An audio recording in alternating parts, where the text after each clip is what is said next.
Hello everyone, this is Roli Pandey. This is the 15th year PYQ of English Pedagogy for CTET. इसकी playlist बनी हुई है, जिसको बाकी के वीडियोस देखने हैं, बाकी के PYQs देखने हैं, वो प्लेलिस्ट में जा करके देख सकते हैं। स्टार्ट करते हैं। क्वेश्चन नंबर 1 है हमारा, विच one of the following is the best correction technique. Correction technique का मतलब जो बच्चे एरर करते हैं उसकी करेक्शन करने की सबसे अच्छी टेक्निक कौन सी है। The learners should be corrected at the moment of speaking. जैसे वो बोल रहे हैं तुरंत ही उनको टोक करके उनको करेक्ट कर दिया जाए, ये गलत है। The correction work should be done as a whole class activity so that no learner will repeat the errors. मतलब कि करेक्शन वर्क किस तरीके से किया जाना चाहिए, मतलब एक होल क्लास एक्टिविटी की तरह किया जाना चाहिए, जिससे कि लर्नर जो है वो एरर्स को रिपीट ना करें। ये भी ऑप्शन गलत है। Learners errors need not to be corrected at all, ये भी गलत है, क्योंकि उनकी एरर्स जो भी हैं वो बच्चों को आगे कैसे इंप्रूवमेंट कराना है उसके लिए बहुत इंपॉर्टेंट होती हैं। इसलिए एरर्स का पता ही इसीलिए लगाया जा सकता है जिससे कि उनके एरर्स को करेक्ट किया जा सके रिमीडियल टीचिंग दे करके। तो ये ऑप्शन भी गलत हो गया। Teachers do the error analysis and find patterns and then reteach and clarify the areas to the learners, ये राइट ऑप्शन हो जाएगा हमारा ऑप्शन नंबर 4। मतलब कि करेक्शन टेक्निक की सबसे बेस्ट टेक्निक कौन सी होती है करेक्शन की। टीचर्स को क्या करना चाहिए, बच्चों की एरर्स का पहले एनालिसिस करना चाहिए। एनालिसिस करने के बाद पैटर्न पता करना चाहिए, मतलब कि किस वजह से कहाँ पे क्या गलती कर रहे हैं बच्चे, कहाँ पे क्या क्वेश्चन आने पर बच्चों में ये मिस्टेक हो रही है, उस पैटर्न का पहले एनालिसिस करें, पता करें। उसके बाद उस टॉपिक को बच्चों को फिर से पढ़ाएं और उनके जो भी एरर वाली एरियाज हैं उनको क्लैरिफाई करें। तो क्वेश्चन नंबर 1 का राइट ऑप्शन क्या हो जाएगा, ऑप्शन नंबर 4। क्वेश्चन नंबर 2 है हमारा, as a language teacher we should try to turn our students into successful dictionary users. Which one of the following is not the correct way to promote the use of a dictionary. Language teacher होने के नाते हमें क्या कोशिश करनी चाहिए कि बच्चे सक्सेसफुली डिक्शनरी के यूजर्स बने, मतलब डिक्शनरी को यूज करना जाने। अगर किसी वर्ड में उनको कंफ्यूजन है, किसी वर्ड की मीनिंग नहीं पता है, किसी वर्ड की स्पेलिंग पता करनी है, या फिर किसी वर्ड की पार्ट्स ऑफ स्पीच वगैरह पता करना है, तो इन सब चीजों के लिए वो खुद ही डिक्शनरी देख करके उसका यूज करना सीखें। तो इसमें से ऐसा कौन सा तरीका है जो कि बच्चों में डिक्शनरी का यूज करने को सही तरीके को प्रमोट नहीं करता है। तो पहला ऑप्शन है find the parts of speech, मतलब कि पार्ट्स ऑफ स्पीच को प्रमोट करके तरीका है जिससे कि बच्चे डिक्शनरी का यूज करना सीख सकते हैं। या फिर choosing the meaning that is relevant in context, या फिर how the word is spelled. तो ये तीनों ही चीजें सही है। स्पेलिंग्स की मतलब वर्ड की स्पेलिंग क्या है, उस वर्ड को चूज करना जो कि कॉन्टेक्स्ट के रेलिवेंट है, या फिर स्पीच पार्ट्स ऑफ स्पीच को फाइंड करना। ये सारी चीजें तो ऐसी ही जो कि बच्चों को प्रमोट करेंगी डिक्शनरी का यूज करने के लिए। लेकिन लास्ट वन क्या है, reach the teacher for every new word. हर नए शब्द के लिए टीचर के पास चले जाना और टीचर से पूछना कि इसकी मीनिंग क्या है। तो ये उनको प्रमोट नहीं करेगा, बल्कि इनको क्या करेगा, टीचर्स पे डिपेंडेंट बनाएगा। ये खुद से उसका मीनिंग वगैरह ढूंढने की कोशिश नहीं करेंगे। तो राइट ऑप्शन क्या हो जाएगा कि reaching the teacher for every new word is not the correct way which promote the use of dictionary in learners. तो क्वेश्चन नंबर 2 का right option option number 4। Question number 3 है हमारा, in the language classroom a child often face a problem in learning his या her first language at school because. लैंग्वेज क्लासरूम में बच्चा अक्सर ही क्या करता है, अपनी फर्स्ट लैंग्वेज को सीखने में या फिर अपनी फर्स्ट लैंग्वेज को की लर्निंग में प्रॉब्लम फेस करता है। क्यों? क्योंकि learning his her own language at school is not interesting, मतलब कि स्कूल में उसकी खुद की भाषा सीखना ये इंटरेस्टिंग नहीं होता है, इसलिए गलत ऑप्शन है। School language is more formal than home language, यही राइट ऑप्शन हो जाएगा। क्योंकि जो स्कूल की लैंग्वेज होती है वो ज्यादा फॉर्मल होती है, इस वजह से वो अपनी होम लैंग्वेज में वहां पे कंफर्टेबल नहीं हो सकता है। तो यही एक रीजन है जिसकी वजह से बच्चा प्रॉब्लम फेस करता है स्कूल में। तो क्वेश्चन नंबर 3 का राइट ऑप्शन ऑप्शन नंबर 2 हो जाएगा। क्वेश्चन नंबर 4 है हमारा, which of the following is the best way to assess the writing skill of students. बच्चों में अगर राइटिंग की स्किल का असेसमेंट करना हो तो उसके असेसमेंट के लिए इसमें से कौन सा तरीका है जो कि बढ़िया होगा या फिर सबसे ज्यादा सही होगा। Answer the questions based on a chapter of the text book. Text book के जो भी चैप्टर्स हैं उनके बेस्ड क्वेश्चंस पर आकलन करके, मतलब क्वेश्चंस दे देंगे, उसको सॉल्व करके वो बताएंगे, उसके अकॉर्डिंग उनका असेसमेंट करके, या फिर डिक्टेशन करवा के, या फिर राइटिंग देयर एक्सपीरियंस, उससे उनके अनुभवों को लिखवा करके उनका असेसमेंट कर सकते हैं लिखने का, या फिर competition of good hand writing, good hand writing का कंपटीशन करवा के। तो इसका राइट ऑप्शन क्या हो जाएगा? Option number 3। बच्चों को खुद से अगर उनके अनुभवों को, उनके एक्सपीरियंस को लिखने के लिए दिया जाएगा तो इससे उनकी राइटिंग स्किल का असेसमेंट किया जा सकता है, क्योंकि जब बच्चे खुद से अपने एक्सपीरियंस लिखेंगे तो उसमें उनके अपने वर्ड्स होंगे, अपने आइडियाज होंगे, अपने कॉन्सेप्ट होंगे, अपना तरीका होगा। तो इससे पता चलेगा कि बच्चों के माइंड में मतलब कि बच्चों के कॉग्निटिव लेवल पर कितना ज्यादा उनका राइटिंग स्किल का डेवलपमेंट हुआ है। तो इस तरीके से उनका असेसमेंट किया जा सकता है। तो फोर्थ का राइट ऑप्शन हो गया ऑप्शन नंबर 3। क्वेश्चन नंबर 5 है, functional aspects of the language gained momentum with the of language learning. Functional aspect of the language मतलब क्या हुआ? किसी भी लैंग्वेज का जो क्रियात्मक भाग है, क्रियात्मक मतलब उसको करके सीखने में, या तो उनके एक्शन में उस चीज का जो भी उन्होंने सीखा है भाषा, उनके एक्शन में वो चीजें दिखे, रिफ्लेक्ट हो, तो ये चीजें किस तरीके से मोमेंटम गेन करती, मतलब इसकी स्पीड को, मतलब इस चीज को और कैसे बढ़ाया जा सकता है। With the of language learning, communicative approach से फंक्शनल एस्पेक्ट को बढ़ाया जा सकता है, उनके मोमेंटम को गेन किया जा सकता है, या फिर स्ट्रक्चरल अप्रोच से, या फिर कंस्ट्रक्टिव अप्रोच से, या फिर ट्रेडिशनल अप्रोच से। तो इसका राइट ऑप्शन क्या हो जाएगा? Option number 1। कम्युनिकेटिव अप्रोच से क्या होगा? बच्चों से जो भाषा वो सीख रहे हैं, अगर उसी भाषा में उनसे कम्युनिकेशन करने के लिए कहा जाएगा तो इससे क्या होगा? वो कम्युनिकेट करेंगे, तो जो फंक्शनल एस्पेक्ट होगा, मतलब कि क्या कर रहे हैं, जो भाषा सीख रहे हैं उसी भाषा को क्रिया में लेके आ रहे हैं, अपने एक्शन में लेके आ रहे हैं। इससे क्या होगा? ये जो सीखना है, फंक्शनल एस्पेक्ट है, वो चीज और ज्यादा इंक्रीज होगी। मतलब जितना ज्यादा वो कम्युनिकेशन करेंगे उस लैंग्वेज में, उतना ज्यादा वो उनके फंक्शन में आएगा, वो उनके एक्शन में आएगा। तो क्वेश्चन नंबर 5 का राइट ऑप्शन क्या हो गया? Option number 1। क्वेश्चन नंबर 6 है, to assess reading ability at the primary level which one of the following is most appropriate. Primary level के बच्चों में रीडिंग की एबिलिटी को अगर असेस करना हो, उसका असेसमेंट करना हो, आकलन करना हो, तो फिर उसके लिए इनमें से कौन सा एक है जो सबसे ज्यादा अप्रोप्रिएट होगा, सबसे ज्यादा ठीक होगा। आइडेंटिफाइंग द अल्फाबेट, अगर वो अल्फाबेट को पहचान ले रहे हैं तो इसका मतलब कि रीडिंग एबिलिटी उनमें बढ़िया है। गलत है, सिर्फ पहचानना ही एक तरीका नहीं है कि मतलब रीडिंग उनकी बढ़िया है।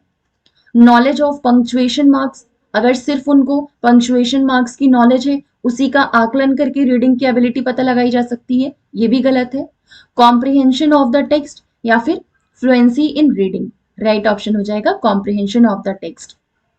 मतलब कि जो भी चीज वो रीड कर रहे हैं उसका अगर वो कॉम्प्रिहेंशन समझ रहे हैं, कॉम्प्रिहेंशन का मतलब जो मेन आइडिया है, जिस मेन कॉन्टेक्स्ट में वो बात कही जा रही है, वो टेक्स्ट दिया हुआ है, अगर उसको बच्चे को समझ में आ रहा है तो इसका मतलब रीडिंग एबिलिटी उसकी डेवलप हो रही है। तो इस तरीके से बच्चों का जो रीडिंग एबिलिटी का असेसमेंट है वो किया जा सकता है। बच्चे जितना ज्यादा कॉम्प्रिहेंशन को समझ रहे हैं टेक्स्ट के, उतना ज्यादा उनमें रीडिंग स्किल डेवलप है। तो इस तरीके से उसका असेसमेंट किया जा सकता है प्राइमरी लेवल पे। तो क्वेश्चन नंबर 6 का राइट ऑप्शन क्या हो गया? Option number 3। क्वेश्चन नंबर 7 है, the method that is based on the coordination of language and physical movement. ये रिपीटेड क्वेश्चन है,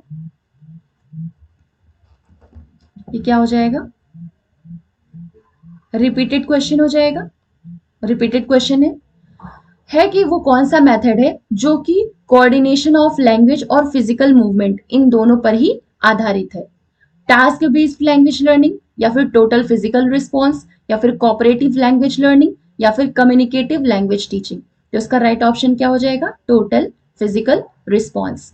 ये क्या होता है? ये एक ऐसा मेथड है जिसमें लैंग्वेज कोऑर्डिनेशन और फिजिकल मूवमेंट ये दोनों साथ साथ चलती है। मतलब अगर टीचर को कोई भी लैंग्वेज बच्चों को सिखानी है तो उसको सिखाने के लिए ऐसे फिजिकल मूवमेंट्स किए जाते हैं जिनको देख करके बच्चे सीखते हैं। तो ये क्या होगा? इन दोनों के बीच में कोऑर्डिनेशन ऑफ लैंग्वेज और फिजिकल मूवमेंट, इन दोनों चीजों पे आधारित जो मेथड है उसे कहते हैं total physical response.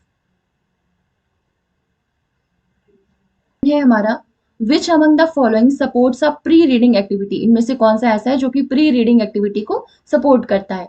Using paraphrasing task, या फिर यूजिंग अ प्रिडिक्शन टास्क, या फिर asking learners to summarise the text, या फिर teaching grammatical structures.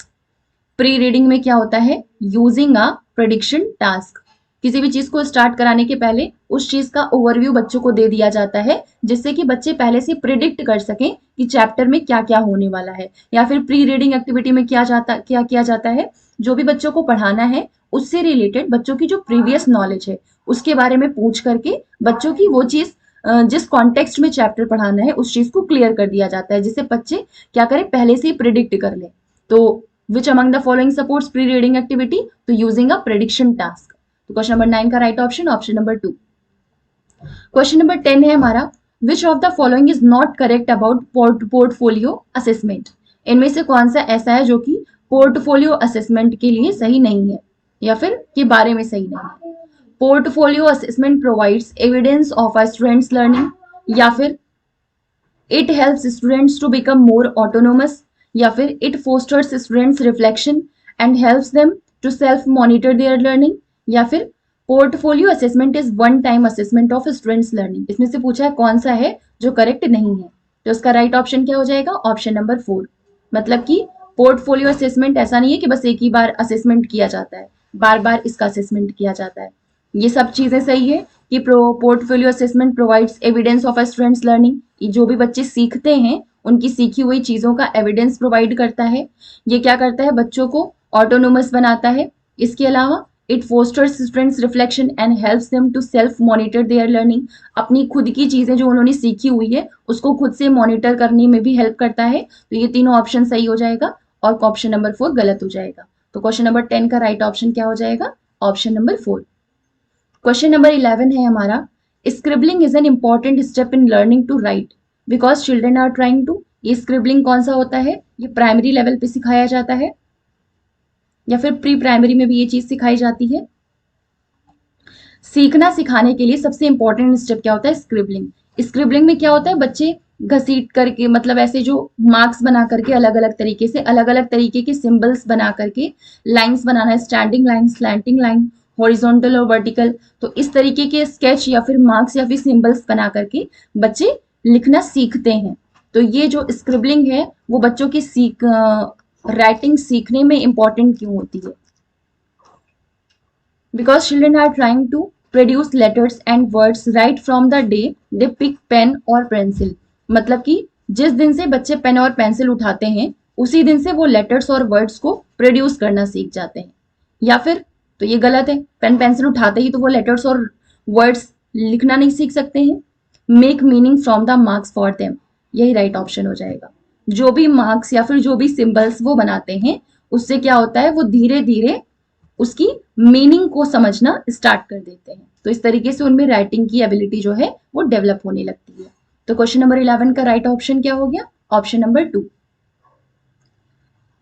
Question number 12 है हमारा, if children here to languages spoken around them. अगर बच्चे क्या करते हैं? अपने आसपास दो भाषाओं को सीखते हैं या फिर सुनते हैं, तो this exposure of to languages will, ये जो दो लैंग्वेजेस उनके आसपास बोली जा रही है उसका एक्सपोजर क्या करेगा? Place children at a disadvantage तो किसी तरीके से नहीं होगा बच्चे का। Place children at an advantage, इससे बच्चे का फायदा होगा, बच्चों में दो भाषा का डेवलपमेंट होगा। तो क्वेश्चन नंबर 12 का राइट ऑप्शन ऑप्शन नंबर 2। क्वेश्चन नंबर 13 है, the grammar task are to be contextualized, या फिर टू बी लाइफ ओरिएंटेड, या फिर फुली फॉर्म फोकस्ड, या फिर मेमोरी फोकस्ड। तो इसका राइट ऑप्शन क्या हो जाएगा? Option number 1। मतलब कि जो ग्रामर टास्क होते हैं वो कैसे होने चाहिए? कॉन्टेक्चुअलाइज्ड होने चाहिए। मतलब कि जिस कॉन्टेक्स्ट में चीजें सीखनी है उसी कॉन्टेक्स्ट में ही ग्रामर टास्क होनी चाहिए। तो 13 का राइट ऑप्शन क्या हो जाएगा? Option number 1। क्वेश्चन नंबर 14 है हमारा, which of the following was suggested by Noam Chomsky. Noam Chomsky कौन है? फादर ऑफ लिंग्विस्ट है, मॉडर्न लिंग्विस्ट है। इसके अलावा इन्होंने लैट डिवाइस दी है जिसका मतलब होता है लैंग्वेज एक्विजिशन डिवाइस। इसके अलावा इन्होंने क्या है? बच्चों में एक इनेट एबिलिटी होती है भाषा सीखने की, जिसको अनकॉन्शियसली वो हर तरीके से सारे सिंबल के फॉर्म में हर वर्ड की हर एक लैंग्वेज को वो जानते हैं या फिर वो सीख सकते हैं। ये इननेट एबिलिटी कैपेसिटी हर बच्चे में होती है। तो विच of the following was suggested by, इनमें से कौन सा ऐसा है जो कि नोम चोम्स्की ने सजेस्ट किया है फिर बताया है। There is no fundamental ability of language when a child is born. बच्चे के पैदा होने के बाद बच्चे में ऐसी कोई भाषा की फंडामेंटल एबिलिटी नहीं होती है, तो ये गलत है। Children acquire language in different ways and at different rates depending on the culture into which they are born. ये सही तो है, लेकिन नॉम चोम्स्की ने इस बात को नहीं कहा है। There is an innate human ability to acquire knowledge, ये राइट ऑप्शन हो जाएगा। नॉम चोम्स्की ने क्या कहा है कि बच्चों में या फिर ह्यूमंस में एक इन्नेट एबिलिटी होती है भाषा को सीखने के लिए। कहीं लैंग्वेज मतलब पूरे वर्ल्ड में कहीं की कोई भी भाषा हो, हर एक भाषा को सीखने के लिए बच्चों में या फिर ह्यूमंस में एक इन्नेट एबिलिटी होती है। तो 14 का राइट ऑप्शन क्या हो गया? Option number 3। क्वेश्चन नंबर 15 है, a teacher is asking students to write letters of alphabet with the help of their fingers in the sand tray. The objective of this activity is to. Teacher ने बच्चों से क्या कहा कि जो alphabet हैं या फिर जो लेटर्स हैं, लेटर्स के जो अल्फाबेट्स हैं उनको सैंड ट्रे में अपनी फिंगर्स से लिखना है। तो इस एक्टिविटी का उद्देश्य क्या है? Promote playful atmosphere in the class. इससे क्या होगा? क्लास में प्लेफुल एटमॉस्फेयर क्रिएट होगा। या फिर make them understand the difference between clean and dirty hands, इसमें डिफरेंस सीखेंगे। ये ऐसा कोई उद्देश्य नहीं है। Strengthen their fine motor skills, ये राइट ऑप्शन हो जाएगा। मोटर डेवलपमेंट में दो चीजें आती हैं, मोटर डेवलपमेंट दो चीजें आती हैं, एक फाइन मोटर स्किल्स और दूसरी ग्रॉस मोटर स्किल्स। नॉर्मली हाथ और पैरों में ऐसी स्ट्रेंथ आ जाना, खेलना चलना, ये सारी चीजें सीखना, ये सब ग्रॉस मोटर स्किल्स में आती है। और राइटिंग, आर्ट, ग्राफ या फिर ये सारी चीजें जो है वो किस में आती हैं? ये फाइन मोटर स्किल्स में आती हैं। तो इससे क्या होगा? जब बच्चे लेटर्स में से जो उनके अल्फाबेट होंगे उनको अपने फिंगर्स की हेल्प से सैंड ट्रे पे लिखेंगे, तो इससे उनकी जो फाइन मोटर स्किल होगी वो मजबूत होगी। इससे क्या होगा? उनकी हैंड राइटिंग बढ़िया होगी। तो क्वेश्चन नंबर 15 का राइट ऑप्शन ऑप्शन नंबर 3। ये एक बोनस क्वेश्चन है, इसका आंसर कमेंट सेक्शन में कमेंट करें आप। तो ये था हमारा क्वेश्चन नंबर 15 तक, क्वेश्चन नंबर 15 तक 15th year PYQ of English pedagogy. अब नेक्स्ट वीडियो में मैथ्स पेडागोजी स्टार्ट करेंगे। मिलते हैं नेक्स्ट वीडियो में। Thank you.